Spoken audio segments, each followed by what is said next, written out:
Hello, magandang hapon sa inyong lahat. So, juicing balita, no? Super juicing balita. May 6 na kasalukuyan at dating senador ang dawit daw. Tingnan nga natin to. Kinumpirma ng abogado ni dating DPWH Engineer Bryce Hernandez na 4 na kasalukuyan at 2 dating senador ang dawit La! flood control projects. Nakatutok si Mariz Umali.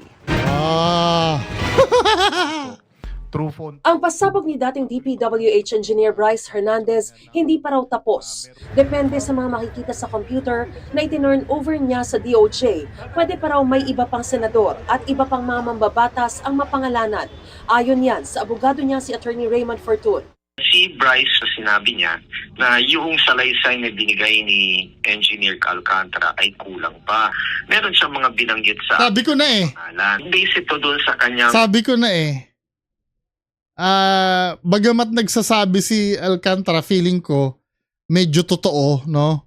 May kulang eh. Hindi siya yung talagang kabuuan. May iniingatan pa rin si Alcantara.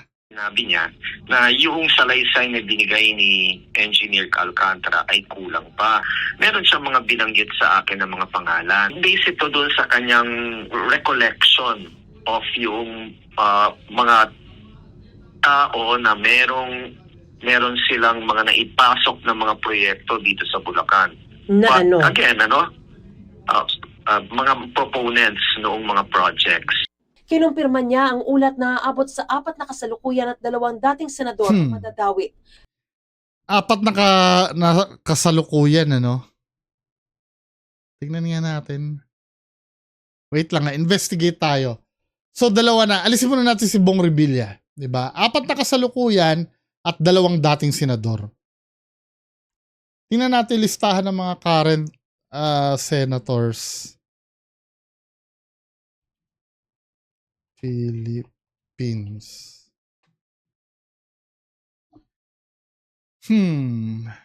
Ito, Senate of the Philippines. Yung bagong senador. Tingnan natin ha. Current members ito. So, napangalanan na, no? Si Jinggoy, tsaka si Villanueva. So, 2 na lang. Magbe-bet lang ako. Bet tayo, pustahan tayo. Feeling ko dito, Alan Peter Cayetano. Hindi. Alan Peter. Ito si Escudero, si Cheese. Pwede ito eh. 'Di ba? Kasi lumutang ito na may ito bet ko, number 1 bet ko sa isang pwesto sa current ito. Sino pa kaya yung isa? Robin Padilla, Loren Legarda, Rapi Tulfo, Mark Villar. Ito feeling ko. Kasi nag-DPWH to, di ba? Ayan o. Duterte's cabinet as the secretary, feeling ko. Kasi ito, iba na. Pwede si Bongo eh. Kasi meron daw kumpanya yung kapatid nito, no? Pwede ito eh. Runner-up ko lang to si Bongo. Lito Lapid. Safe ito. Safe ito. Aimee, Tito sa Erwin. Camille Villar, bago lang to eh. Feeling ko dito, ang di ba? 4 na senador na active pa. Jinggoy, Villanueva, si Escudero, tsaka si Mark Villar. Now, yung 2 dating senador, sino ba yung dating member?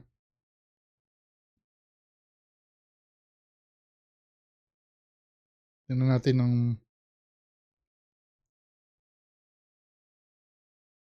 yung mga dating member. 19 Congress, no? 18 18 Congress nga. 19 Congress ba ngayon?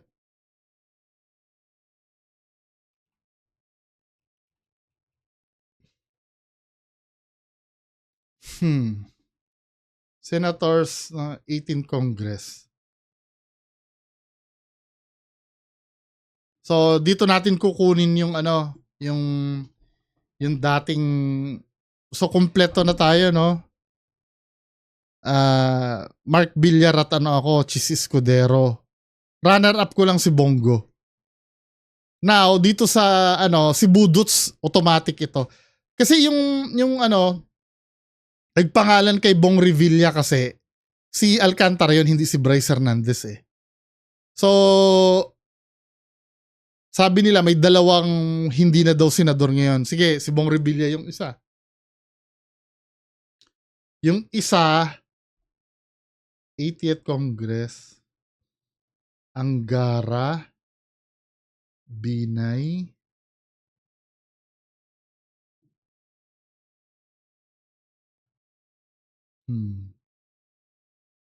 Lito Lapid uli Manny Pacquiao. Di ba pinatawag ito si Grace Poe? Bakit kaya pinatawag si Grace Poe? Hindi ba ito yung isa? Si Tolentino, ito yung sinasabi, pwede daw ito eh. Si Tolentino. Ba't pinatawag si Grace Poe? Tingnan natin, Grace Poe.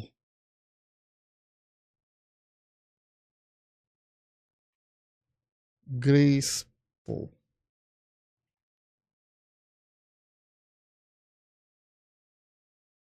Shed light on. Oo, siya nga yun. Pinatawag siya eh. Denies involvement in Still on the flood control mess. Oo. Small committee insertion. So, feeling ko si Grace Poe kasama. Grace Poe tsaka si Bong Revilla. So yung 6 na senador na yon, kasi pinatawag si Grace Poe 6 na Villanueva, Estrada, Chis Escudero, Mark Villar, Grace Poe, Bong Revilla, 6. Yun yung mga taya ko tingnan natin sa mga susunod na araw. Pero runner up dito sa former president, former senator. Ang runner up ko dito,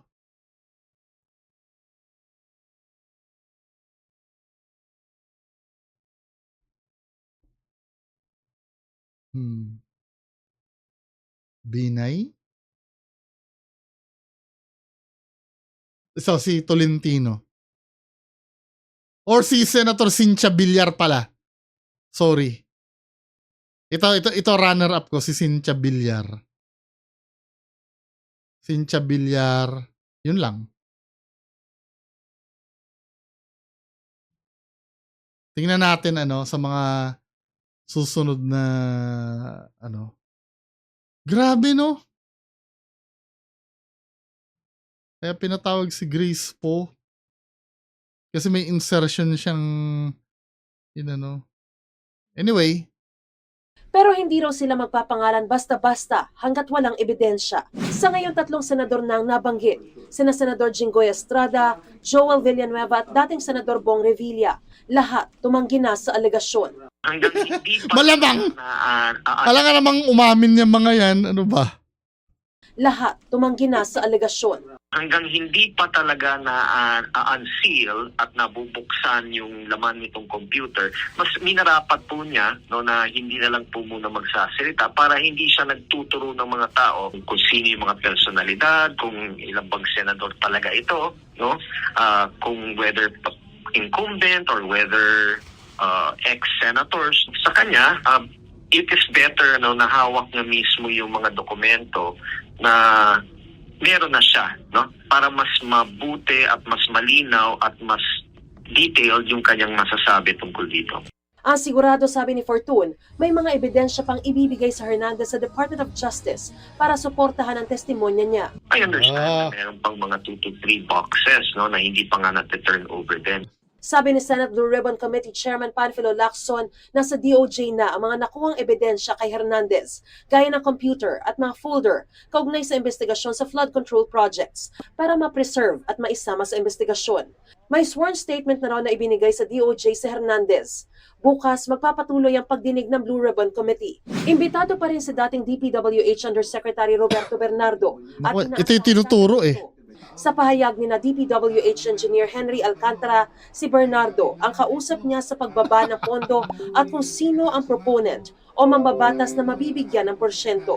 Kay Bernardo rin daw dinadala ang cash na para sa mga proponent. Conveyed lang. Meron siyang naunang affidavit, magsusupplemental daw siya because the affidavit that was sent to us earlier, that was before Alcantara testified yesterday.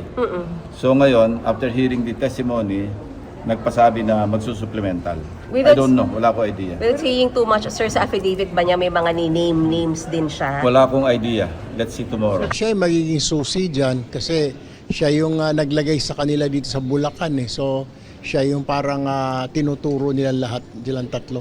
Malaking tulong naman daw ang pagsailalim sa testigo sa protective custody ng DOJ para makapagsalita sila sa Senate Blue Ribbon Committee. Oo. Kapag nasa protection kasi sila hindi sila magdadalawang isip sa safety nila eh. 'Di ba? Pag protektado sila. Malaking tulong 'yun para mas makapagsalita sila ng maayos. Kung protected witness siya, I believe mas makakasalita ng malaya yung tatlong taga-DPWH, pati sila Diskaya. Kasi yun din hinihingi nila eh, di ba? Protection para ibigay nila yung ledger. So I believe tama lang yung direksyon na yun. Posible raw na huling pagdinig na ng Senate Blue Ribbon Committee ang gagawin bukas. Pero depende pa rin daw ito sa mga bagong ebidensya maaaring lumutang. Lahat naman daw ng ebidensyang ito ay ito-turn over sa ICI. Para sa GMA Integrated News, Mariz Umali nakatutok. No. Tingnan natin. Si Zaldi nasa na? Ano to? Co-bound umano for Spain from Dubai.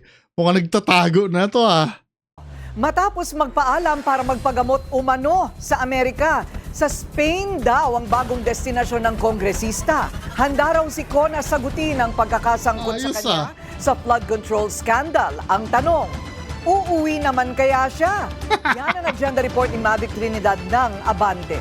Pipredict ko, biglang mapapabalita na matayan, inatake sa puso, something like that. Tapos, i-cremate na sa ibang bansa yan, abo nang iuuwi. Maniwala kayo sa akin. 4 na araw na lang mula ngayon ang natitirang palugit para bumalik ng bansa si AKOB Bicol Party List Representative Zaldi Co. 10 araw ang binigay ni House Speaker Bogie D kay Congressman Co para umuwi at sagutin ang pagkakadawit niya sa flood control scandal. Pero tila wala raw intensyong umuwi pa si Co. Kahit ang ilang kongresista naniniwala Hindi uuwi yan. Diba? Pagka naipit yan, kakanta pa yan mas marami babalik dahil sa kung saan-saan na raw siya nagpapalipat-lipat ng lugar. Sa eksklusibong panayam ng Abante Radio, sinabi ni House Deputy Speaker Janet Garin na kahit si dating House Speaker Martin Romualdez, hindi raw nakumbinsing mapauwi si Co. Kaya dahil dito, nagpasya raw si Romualdez na mag-resign bilang House Speaker. Kaya ilang beses na rin nagpaparinig si former speaker. He was saying that maybe if he resigns, kasi nga hindi niya mapapauwi si Zaldi Dahil hindi niya mapapauwi, he was saying like maybe I just need to take command responsibility kasi it happened, though it happened in the 19th Congress. Kung hindi kinaya ng kapangyarihan ni Romualdez na pauwiin si Co, ang tanong, Hindi uuwi yan. ang makapagpapabalik sa kanya. Unang napaulat na nasa Amerika si Co para sa isang medical procedure.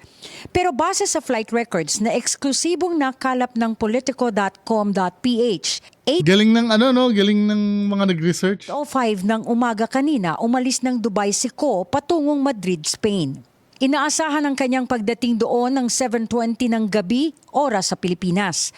Nakakuha din ng kopya ang politiko ng visit pass ni Ko mula sa Singapore Immigration at Checkpoint Authority na magpapatunay ng kanyang pagpasok sa bansa.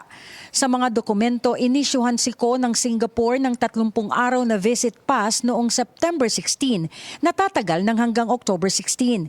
Sa travel records din ni Ko mula sa Customs, Border at Protection ng Amerika, lumalabas na nagtungo si Ko sa New York noong August 26 at umalis noong September 13. Naghain na ng reklamo sa House Committee on Ethics si Navotas Representative Toby Tiangco laban kay Ko. Nireklamo siya ng betrayal of public trust dahil sa issue ng umano'y pagsisingit niya ng pondo sa budget at ang umano'y paglabag ni Ko sa ilang House rules bilang dating chairman ng House Committee on Appropriations. Sa mensaheng inilabas ni Ko, sinabi niyang walang katotohanan ang lahat ng mga aligasyon laban sa kanya. As expected, di ba? Hindi naman aamin yan kayo naman. Sasagutin daw niya ang lahat ng mga paratang sa tamang panahon at sa tamang panahon. Sa araw ng paghuhukom pa yon. Para sa agenda, Mavic Trinidad, Abante. Ay, nako. Pero alam mo, yung palang anak ni Zaldico na yan, ano yun, no? Parang rapper na pala yan, men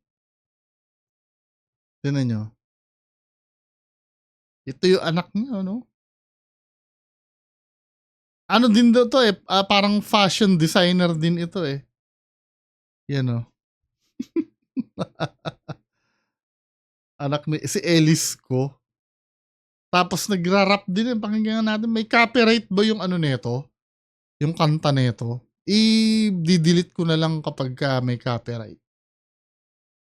Lupit ng kanta pala nito pero 18K.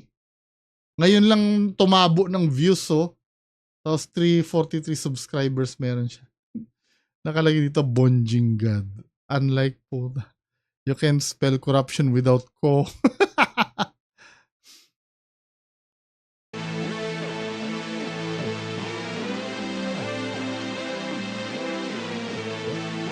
Tingnan natin kung may copyright. Pag may copyright to, i-delete ko.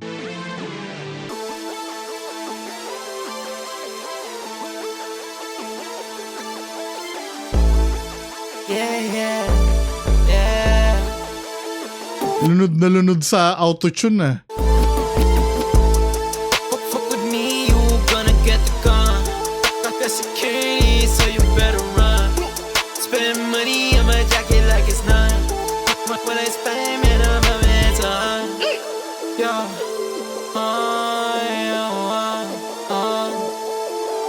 Big game, money only. For the fans, for the gang. Roll out with the all-star squad. About to land with the gang, clear the path. Oh, wait, I forgot it. Lunod sa autotune no? Imagine it's a Lexus. Baby, did you see my DR ring on Lexus? You don't wanna trick me on a Sunday. Got my friends, we locked on a Friday. Got the friends, we locked on Flex Day. Got the friends, we got rolling on next day. Uy, tayo nag-produce nito, no?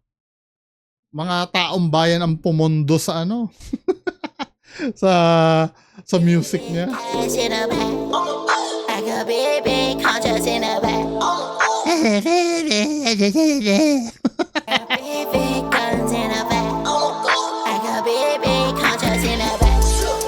Fuck with me, you gonna get the gun. Got that security, so you better run. Spend money on my jacket like it's none. When I spend, man, I'm a man. May kanta daw ito na yayamanin Ellis G. Tingnan nga natin yan. Ellis G, yayamanin. Yayamanin.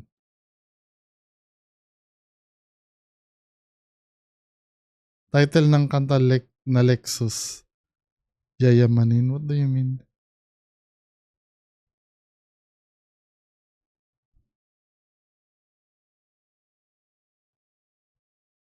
Aldiko, yayamanin. Wala, asan yung yayamanin na Meron pa nga Shangri-La What do you mean Shangri-La? Shangri-La. Ellis G. Tingnan natin.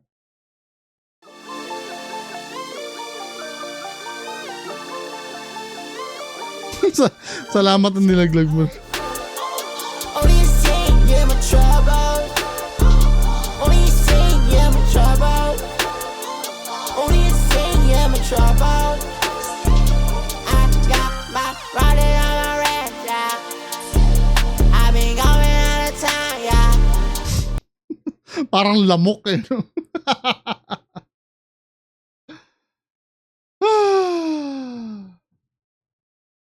Dami nyo pera, di ka bumili ng pampatangkad at plastic surgery. Ay nako. Halata mong ano lang eh, talagang pera lang talaga yung umiral, ano. Kaya ano.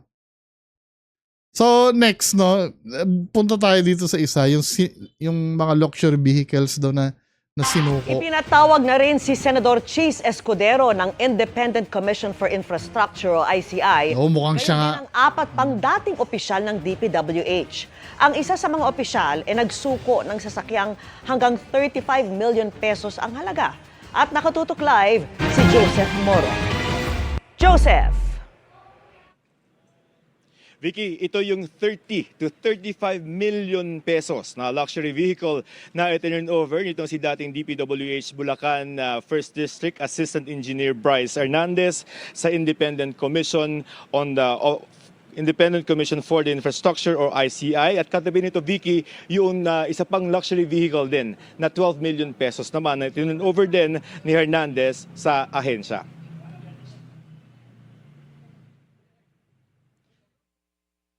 Ayun. Ikalawa to sa 3 luxury vehicle. Parang hindi naman ma-appeal itong Lamborghini na SUV na to, no? Kasi siguro nasanay lang tayo na pagka Lambo sports car. Parang mas maganda bumili ka na lang ng ano eh. Ng Montero eh. Kesa ganito. Ni dating Bulacan First District Assistant Engineer Bryce Hernandez na ipinangako niyang isusuko sa Independent Commission for Infrastructure o ICI. Isang Lamborghini Urus na ayon sa website ng kumpanya, ang mga Urus ang kauna-unahang sports utility vehicle sa mundo. Ang halaga nito 30 to 35 million pesos. Ibinigay ni Hernandez kay ICI Chair at dating Supreme Court Associate Justice Andres Reyes Jr. ang susi ng sasakyan. Hindi na nagpa-unlock ng panayam si Justice Reyes at si Hernandez. Ayon sa abogado ni dating DPWH First District Assistant Engineer Bryce Hernandez, yung pagsusoli niya ng kanyang mga luxury vehicle, 2 na to ngayon. Nung Friday, GMC 12 million at ngayon, Lamborghini na 30 to 35 million ay wala raw hinihinging kapalit sa gobyerno. It's the right thing to do. May mga mamahaling motorsiklo pa si Hernandez na ang sabi ni ICI at Walang appeal na yung itsura ng Lamborghini. Diba?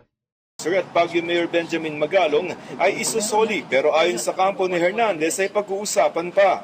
Sir, all you said all? Lahat? Ilan yung susoli niya? Meron yung binanggit niya. Yung GMC, at may mga motor pa siyang isusoli. Mayor, yung Ferrari nandito na ngayon. Alam na namin kung saan ang location, kaya lang hindi ma-start. Kaya kailangan may dadalhin na kwan dun eh.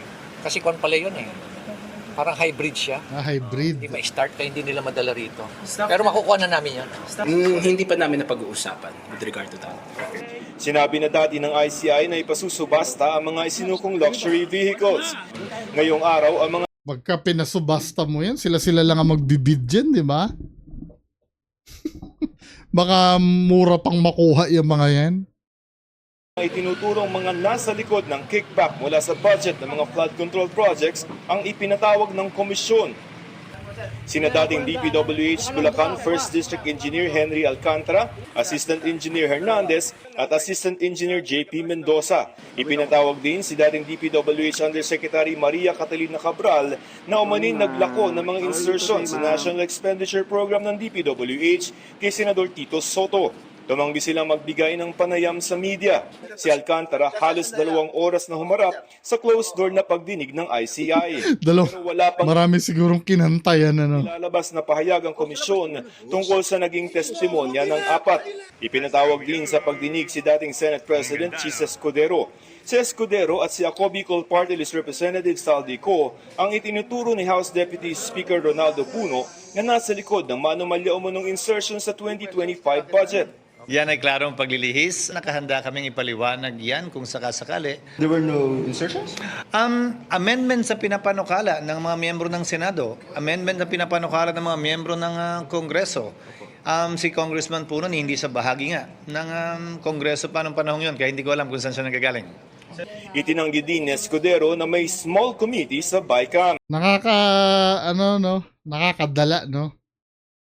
Kasi syempre kung totoo man yan si Escudero makata pa naman ito magsalita. Yan yung typical na na nagugustuhin mo maging senador yung appearance na ganyan, decente ang itsura at pag nagsalita magalang. Tapos malalaman mo ganun, no? Parang sino pa ba ang susunod na pagkakatiwalaan ng Pilipinas? Bumoto na tayo ng kasing galang nito magsalita, tapos nagkaroon ng ganyan. Bumoto na tayo ng palamura, may issue pa rin. Anong klaseng tao ba ang kailangan natin iboto? Pambihira. Parang wala na tayo talagang pagpipilian eh. Sir, when the ICI asks you, is there a small committee that inserts flood control projects? Wala at hindi ako bahagi noon at hindi flood control projects dahil ang alam kong komite ay yung nagre-reconcile ng pagkakaiba ng dalawa.